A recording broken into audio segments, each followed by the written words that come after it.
Hello guys, how are you doing? If you're new here, welcome to my channel. I am Em from Em and the City, and if you're already a subscriber, welcome back. I know it has been ages, guys. I think it's been 6 months, maybe something like that. I'm just so bad with consistency, but anyway, hey, I am trying my best, and I just felt cozy. I felt comfortable. I was like, this is me. This kind of setting is just me. I've got a nice cup of tea. You know, we're Saturday night. What time is it? 8:30 p.m. and I'm already in my PJ. I still have a full face of makeup because I created content all day, and I am very proud of myself for doing so because I haven't took the time to create content. I haven't been motivated. I haven't had the right mindset. I've been depressed as fuck. So I am really proud of myself for doing so. I've done so much today. Maybe for some people it's not a lot, but for me, it is a lot. Anyway, tonight, I'm gonna respond to your question, guys, the questions that you have asked me on Instagram. But before doing so, please make sure you do subscribe, you do like, and leave me a little comment because you know it helps. I know some of you might be like, oh, you're just wanting likes, you're wanting this, but hey, likes and comment help to grow the channel.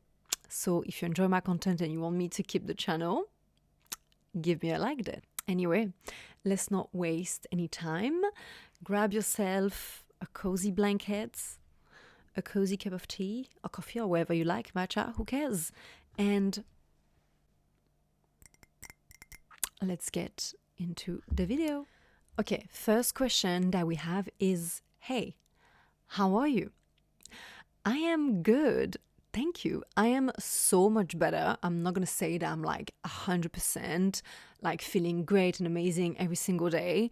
But compared to the past, 6 months since March, I've been feeling so much better. Since I went to Ibiza in September, it's just like something happened in me where I was like, I just felt more alive. I felt more happy, felt more content. But the past 6 months have been horrible. Not gonna lie, been horrible. I didn't have a job. I quit dancing, didn't know where to go. Move outside London to like a smaller town. I hurt my back as well. It's not what caused my depression, but it was like a big part of my depression. I hurt my back. I was really ill, really sick. So it was like all of this combined. I was just staying on the sofa, guys, for like a month and a half, not doing anything, just having warm milk and honey because I didn't know how to get rid of this infection. My back was hurting. I would wake up every night at 3 a.m. crying. So I end up not going to the gym for like a month. I've put on loads of weight. I don't know if you have noticed. Some people say that it's just in my head, but maybe I haven't put on weight, but I definitely lost a lot of muscle. And you might think that it is very superficial and very shallow and that. But for someone like me, my job was to look good all the time. When you don't look good and when you don't feel good and when you don't look your best, it just really brings you down. Maybe for some people it's just shallow, but to me, looking good is really important. It makes me happy. It makes me confident. And to see my body changing, putting on weight, my hips are expanding. I'm a bit more like soft and jelly compared, like I used to be way more toned with like skinny arms, like crazy abs, and suddenly see this like more voluptuous lady is just something that I'm not used to. So yeah, this contributes to like not feeling very good. Also, some of you have noticed, some of you knows, but like obviously my relationship is not longer a relationship, but it's fine, we are still friends. But so it was so many things going on, and obviously my social media is not working the way that I want it to work. Because obviously when you do this kind of content, you know, being a female in the adult industry, there is so much more roadblocks to like get somewhere because people don't want to give you a chance compared to like, for example, a Molly May, do you know what I mean? That kind of like content creator. I've got much more like hard work to do, and I am someone that I would be super productive for 6 months, and then for like a year and a half, I would have a burnout, be depressed, stay on my sofa. I don't want to see anyone.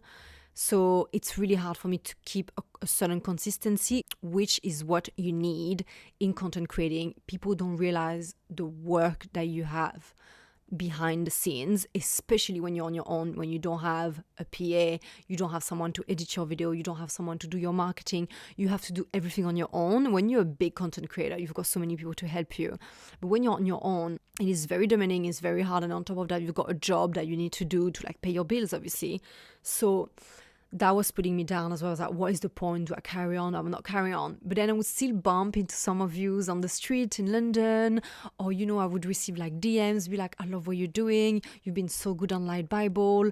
Please keep going. Like, I met a lady on the train. She was like, you're so funny. Like, please, like, where have you been? I want to see you. So you've got those little like reminders that you think maybe I should carry on, even though like some people that might be close to you, it's like, why you keep going, you know? But you know, when you still have that little voice inside you that's like, yeah, let's just keep going. Let's just try. Who knows? Might lead to nowhere. But then I've got this like up and down where I'm like, there's no point. And then I've got those crazy ups where I'm like, who gives a shit? I enjoy doing this. Let's do it. So yeah, I went to Ibiza, met a friend of mine that was working over there. And I just felt so good to be like outside the UK, and it just feel more positive. So yeah, I am much better, not 100%, my back still hurt, but I am feeling so much more positive, I'd say. Okay, next question. Are you still planning to work and live in London for the next few years? Guys, I don't know about you, but whoever is in the UK right now, what do you think of it? Are you happy? Because I'm not. I don't think it's just the UK, even France is the same. I'm just like, I pay so much taxes, guys. And I'm like, for what? For my back, it's been 6 months, I'm still not getting a scan. I don't feel particularly safe anymore in London. And it's like, what am I giving my taxes for? I don't feel safe on the street. We're not being protected by the police. I can't get like a doctor appointment. I have to pay privately. I've been paying privately for like scans and blood tests and things like that. So why? Why am I here? It's grey and that. You know, when I came to England, I knew it was coming with it. Rain, you know, not the best food and that, but I enjoyed it so much for 14 years. London used to be so good that all those downsides, I was not like, you know, and I was in my early 20s as well. So I think I could handle more. Now I'm like in my 30s. I want a better quality of life. And I'm not sure, especially London is giving that. So my goal is not to stay here forever, but it's more like in like 5-10 years, see myself somewhere more sunny, maybe more chill, relaxed. But I don't really have a definite plan, because every time I have a plan, the plan is not going ahead, or there is something completely crazy that's changing. So I don't know.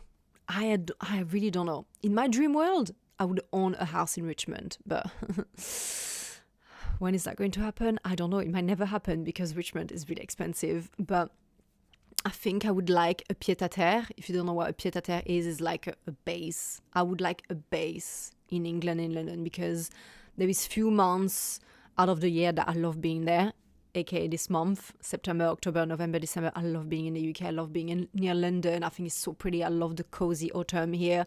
I still think it's beautiful. And hey, this is where I spend my 20s. All the beginning of my adult years, I was in the UK. So the UK, despite being like bad at the moment, it's got a special place in my heart. You know, I've met like amazing people and that. So it's not that easy to live somewhere where you spend all your 20s and early 30s. So yes, I don't know where I'm going to be in 4 years.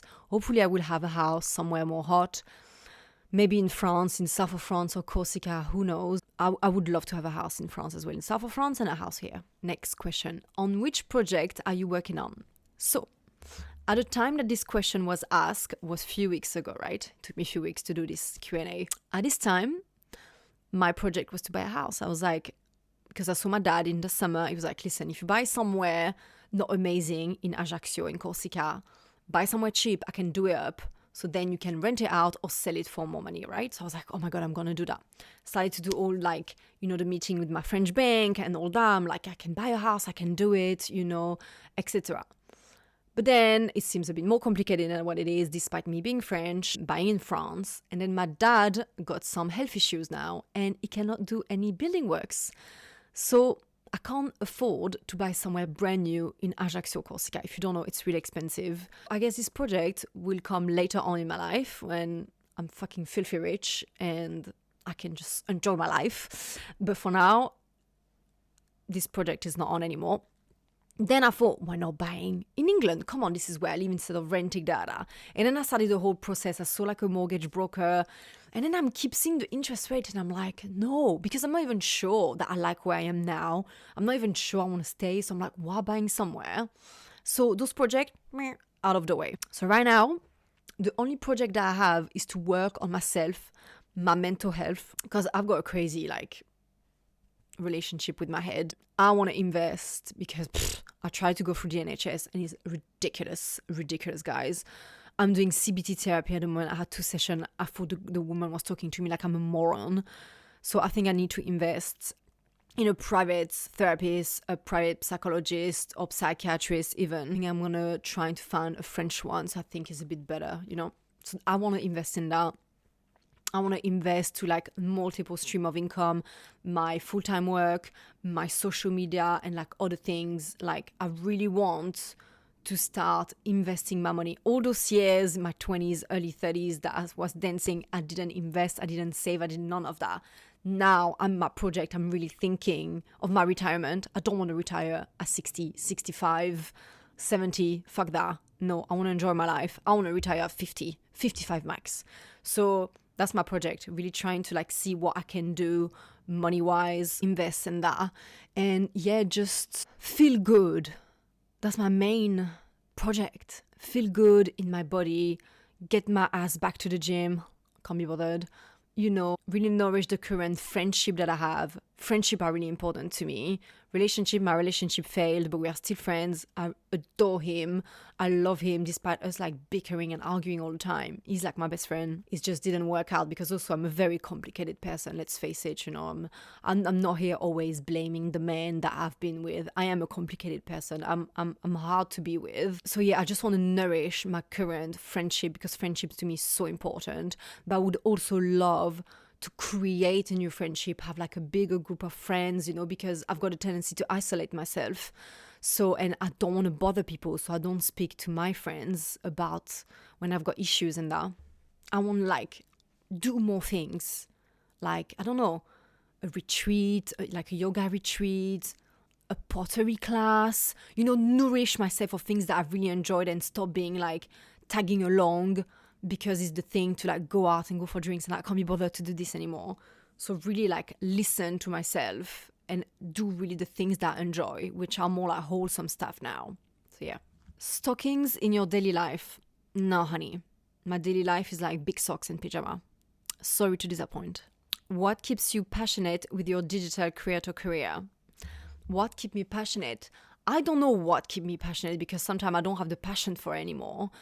But what always gives me that little fire is you guys, you leave me a comment, you sending me DMs, you telling me that I make you laugh, you telling me, like, I get loads of people telling me, oh my God, you're my comfort content creator, and that like make me feel so good. So again, that's what keeps me passion.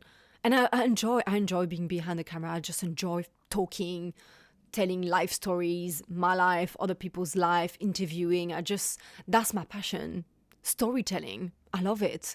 I love being silly on camera. I love doing like funny things. So yes, I guess that's what keep me, obviously, even if I've got like some long breaks, when I do it, I'm really happy. Next question.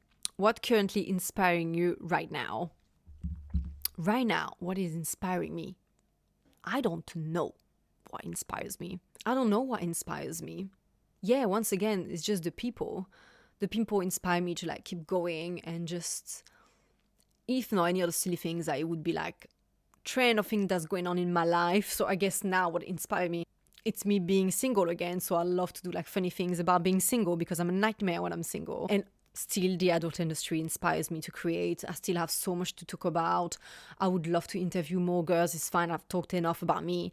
So I love to know like about other girl stories and that. So I guess, yeah, that's what inspired me, like the single life, London, being single, and also still the adult industry. How are you finding life after dancing and have you been able to adjust?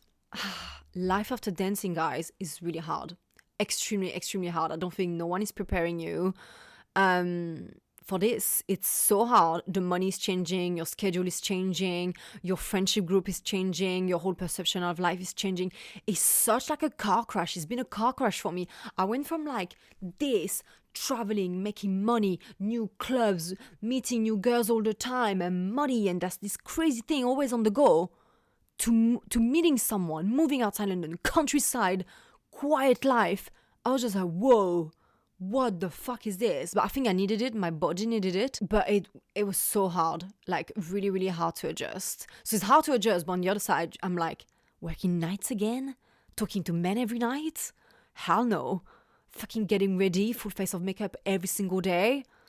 Nah, I would not have the energy anymore. And I am still adjusting. I've got like a 9 to 5 now, and so hard to adapt because I haven't been working for someone for the past 4 years, I think.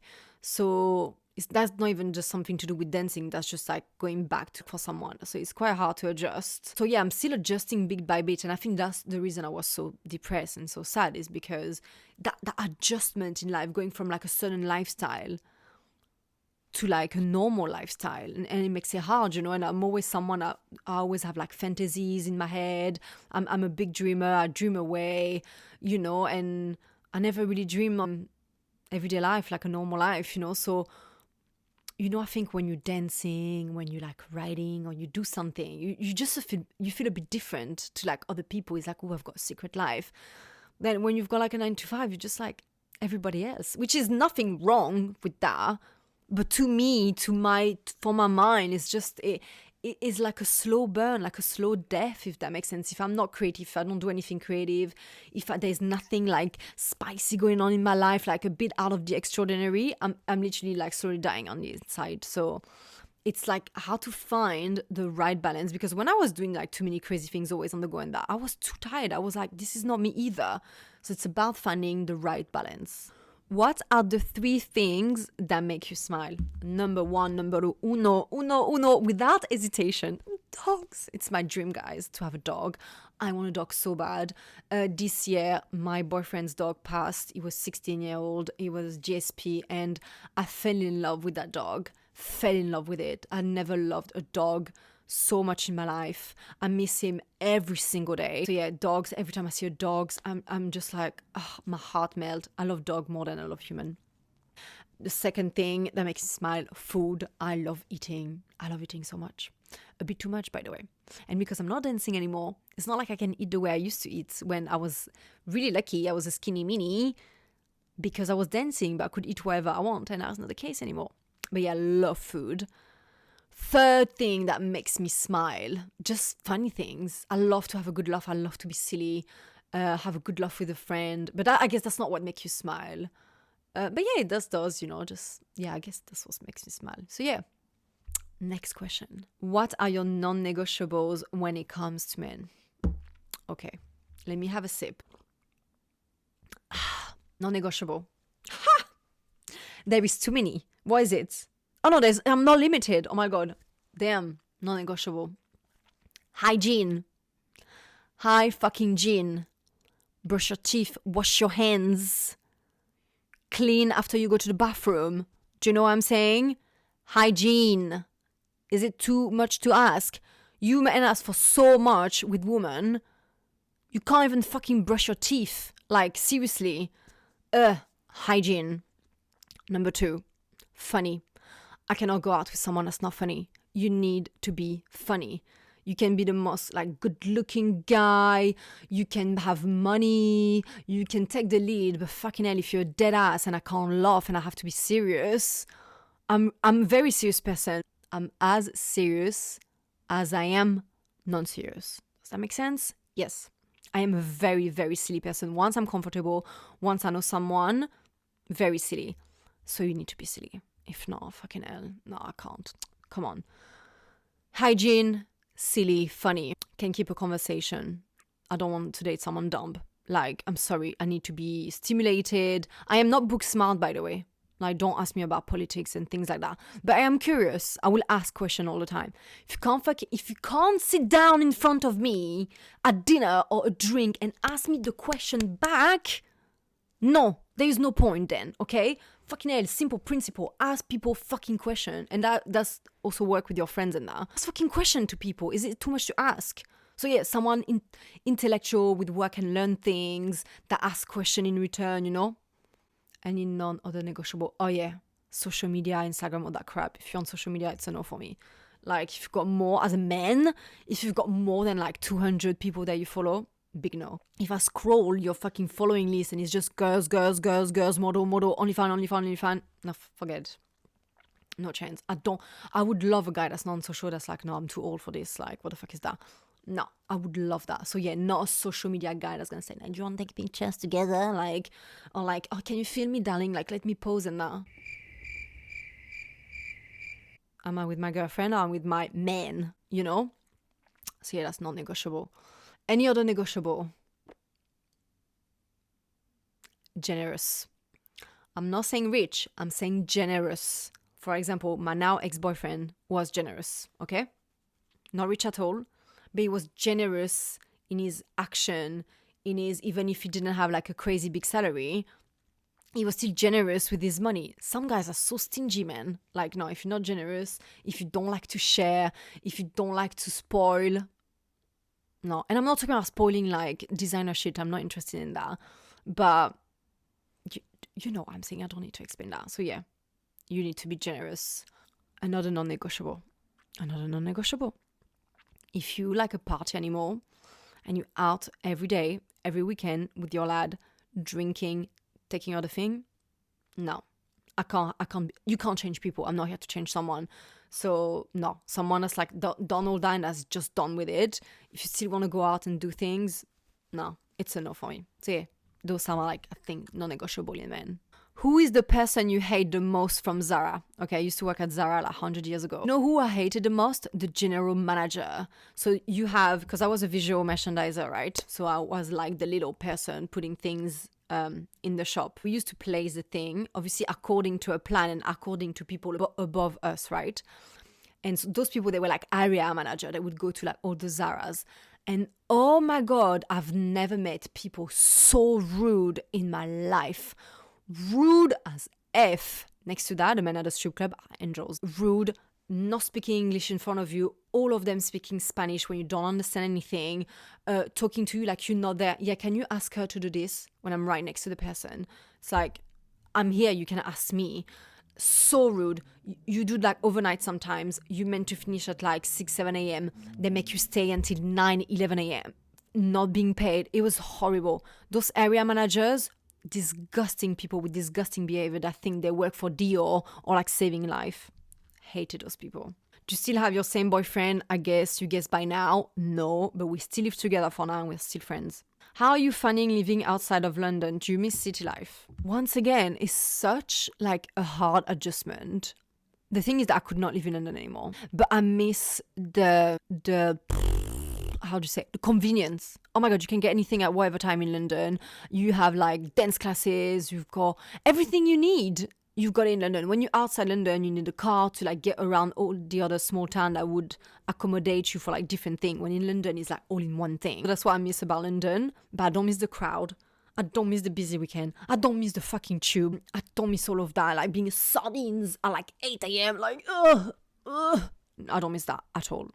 But I think I will need a car. But I'm scared of driving.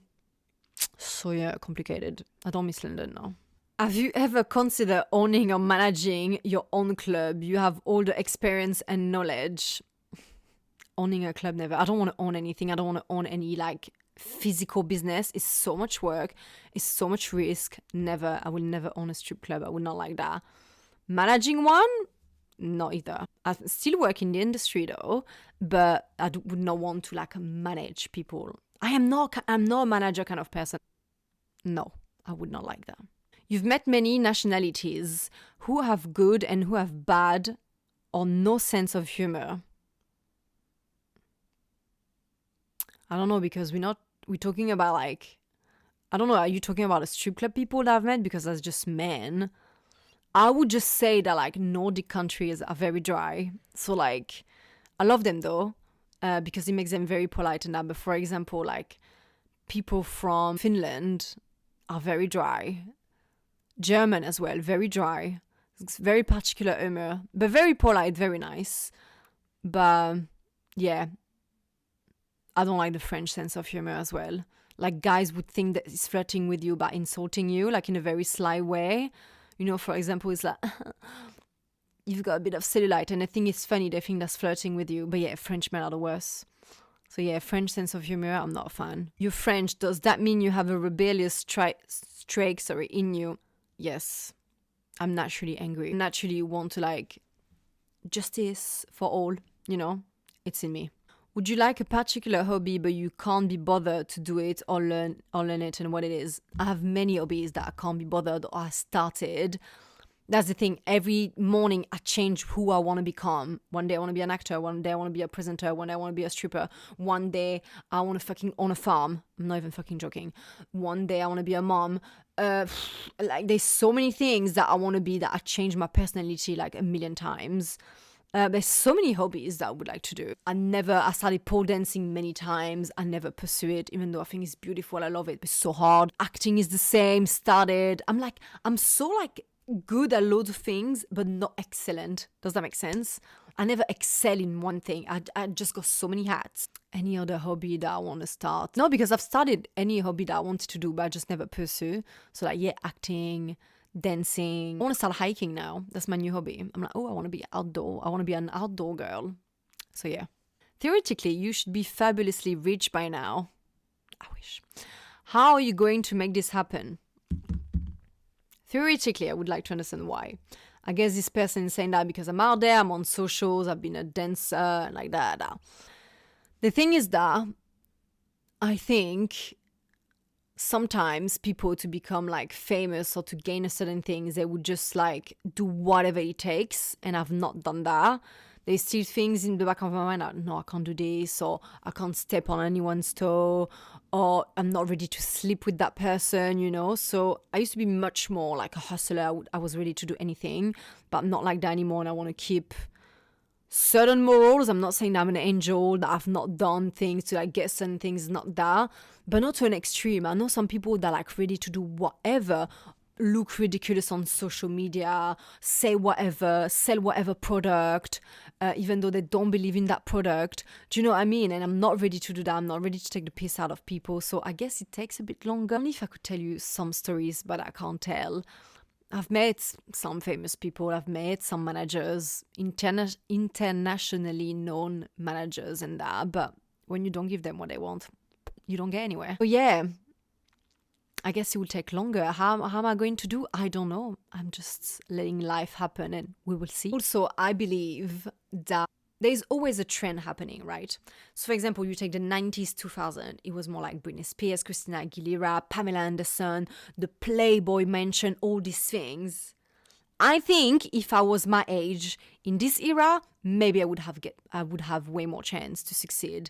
But now when I started, it was more the like clean girl kind of era, the beige people, you know, like the Molly May kind of influencer, you know, the clean aesthetic, and that is not me. I feel like you need to be like one really extreme or the others, but like I'm a bit in the middle, you know. And so yeah, now everything is about the number of followers you have. They don't give a shit that you know how to write, that you know how to pose, to be a model. I'm not saying I'm a model, by the way. I'm talking for like other models. I've seen a TikTok of a model saying like, I guess there's no point of me going to like castings because it's just about how many followers that you have. The creative industry and this like artistic industry have changed so much since social media, because now brand and agent, they're not really looking for the next big thing. They just have it handy on a plate and like, okay, they've got followers, they will work. They don't want to make people blossom and push them.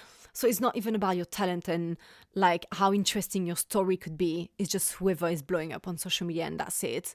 So I think I'm not in the right era now for me to blossom. I don't think my kind of personality is what people are looking after now. And it's quite hard, you know, in women in the adult industry, I still get like a lot of discrimination and that. So God knows, maybe in like 10, 15 years, it would be back on this more like sexy, sulfurous era and like vibe and people, you know, a bit more raw, a bit more real compared to this like fake aesthetic kind of people. So yeah, let's see.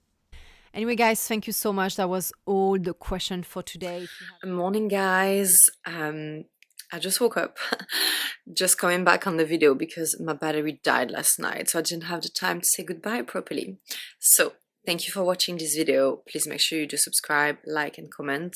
And let me know down in comment what you would like to see as well in the next video. I'm gonna try to have more interviews coming and other things, but hey, just let me know what you would like to see as content. So once again, thank you for watching. I'll see you very soon. Bisous!